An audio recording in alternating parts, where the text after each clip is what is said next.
This is chapter 2 of the reading of Colicchies Helping Hand. I'm basically writing my experience of drugs and dedicating this book to telling his story, Colicchies, by making sure every person in the world hears his music through their hearts and not judgmental ears. This is what this book is meant for, and to tell how Colicchi taught me to be more self-reliant through his lyrics and self-sacrifice. Just to have him text me means a lot. It's very true. To say I have a friend that saved my life and cares. Remember, I can't urge you enough not to be judgmental. Read this with an open mind and do the right thing. Either get clean or try to help as many as you can. Do the right thing when it comes to helping addicts, please. With this book, spread this message. Even if it's just alcohol or any drug running your life. Please give Colicchi's music a try for therapy. Now that you know how out of control I was, you will find out the long road I went on with Colicchi, standing at the end of the deadly road I was on. So I got home from court. I was drunk. Then a friend showed up. He had some Coke and vinegar. Well, that was just all I would put. I was doing something I really shouldn't have been doing anyway. And my head was pretty much a vortex. Well, you're probably asking yourself why I was doing all these drugs. Well, my dream in life was to be a drifter and see the world just one time. Well, everyone basically put me down, and since I was little, I used drugs as an escape from the pain of people putting me down. Which was stupid because I've been homeless in all 50 states now. Read The Diary of a Drifter by Stephen Roof. You'll see that story. Anyway, I was high or drunk after I would steal from my parents. Too much for drugs. Too much for a small word like sorry. I was beyond out of control. I needed help, but rehab just drove me crazy the whole time. It just made me want to get high. I was so lost. I just got more out of control. I was using mushrooms and LSD a lot. As they would say, trying to see the writing on the wall, find my right path. Crazy, right? But true. My faith in God was always there, but despite what people would say to me, unfortunately, I was lost in drugs badly. I was going to school on all sorts of drugs, but always smoking weed before I went to school. I always went baked out. No one ever noticed, no teachers, no one. Sometimes I would be drunk before going to school. I didn't talk to anyone in school. I was the kid who was on house arrest for 7.5 years because I was on probation for fighting in school. One school I went to decided to put me in court for a fight.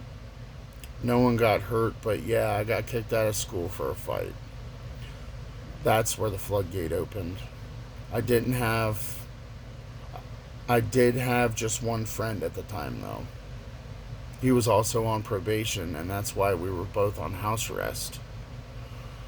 Over and over for years, and more each time, we got caught hanging out together. More time till our house arrest was added. But we weren't getting in trouble.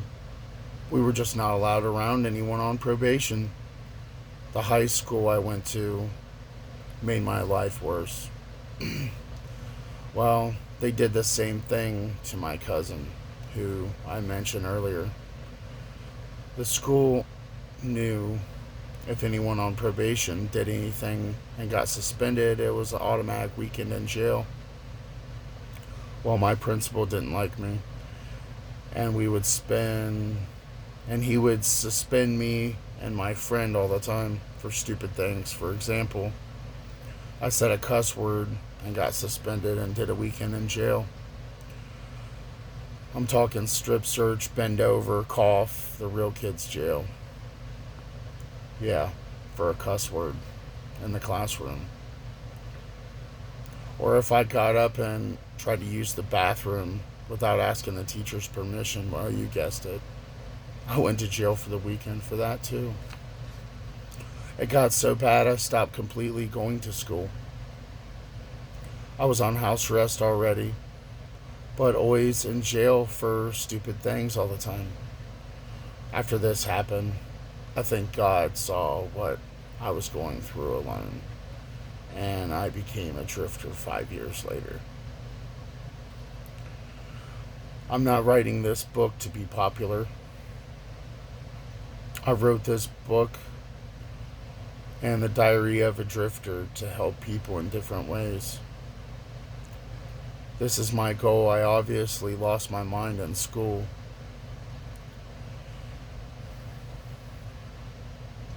But it also made my drug use out of control. Going through all that I did, 130 weekends in jail or more. So yeah, mentally I was broken. I still am. Then the Diary of a Drifter happened to me after my high school days. I was even more lost of a soul and wanted anything to dull my pain, so I tried heroin for the first time.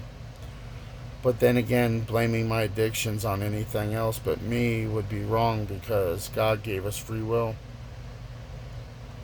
It took a long time not to blame the world for my problems.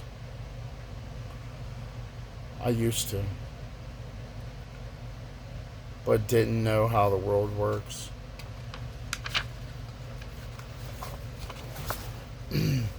Anyway, I tried heroin.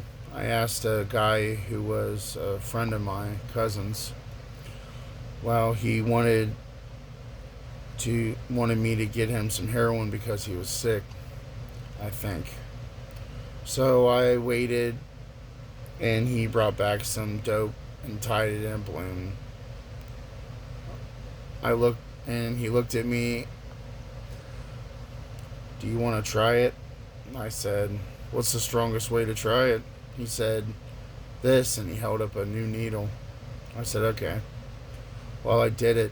I was only 12 years old, 12 or 13, something like that. And it hit me, made me hot. Then I started getting hotter, sweating. I said, man, I think I took too much. He said, no, you're just going to pop. I said, what? Suddenly I just puked. Right after I puked, my body cooled down and I was just really high. Well, it made me a deal. He made me a deal. He wouldn't get that drug for me again, and he kept his word. He never got it for me again. Just let me try it. 3 years or so passed. I was still smoking weed every day, drinking too much, wild turkey. Then 100 milligram morphine pills came out. God. I would just itch everywhere on morphine. It made me so itchy, it was crazy. We would do the tiniest lines from a small cheese grater. So there I was doing Percocet, Vicodin, morphine pills 2 or 3 times a week. Never dope sick. So I was just enjoying myself. I hadn't started to struggle yet, even though every dollar I had was gone. I just didn't do heroin for probably 4 years. One day when I was on probation, about to go to jail for drinking and smoking weed again,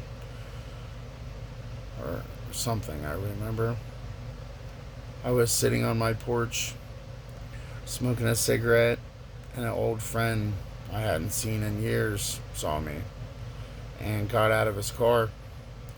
At this point, I was on probation. I had been sober for about 6 months. All I did was drink because it would be out of my system anyway. I was chatting with him on my front porch, and I went with him to his house to chill. Well, he took some aluminum foil out and had something black running down the foil. His lighter was underneath it as he hit a straw on top. He looked at me holding his hit in and said, "Do you want some?" I said, "What is it?" He said, "It's boy, man." Then he said, "Heroin, man. You want some?" I said, "Okay." It's been a while. So I lit the foil, and that blob of black tar dripped down the foil like tears off a face as I inhaled the smoke through the McDonald's straw. Well, as my high got intense, I left and started walking home thinking, why did I do that? I was so ashamed of myself for doing heroin again. A week or so went by, and that same so-called friend came over again. This time he had the foil with him, and we smoked again. Well, for a few weeks I smoked more and more, and boom, I was hooked. Still not dope sick, though, even using things to collect heroin resin, never realizing the nightmare soon to come. Well, I got high with the foil for a while. About 6 months later, it hit me. I was dope sick for the first time. It was really shitty experience. I thought the flu was bad, but yeah, this was a lot worse than that. I was dope sick bad. I gave my friend a ride to get the dope for me and him. Well, I had a mattress in the back of my van being homeless, and I passed out while he was in the trap house. I was sick as hell in my van. I came up he came up with a 20 for me, enough for me to get my sickness to go away. My friend told me, I said, hell no, I'm not going. I'm going home and going to bed. I'm not. He gave me that piece of dope, and I told him I didn't want it. He took it. I stopped the car and puked out of my van window in full traffic. Then I looked at him and said, damn, this feels worse than flu. Fuck this drug. Damn, this sucks.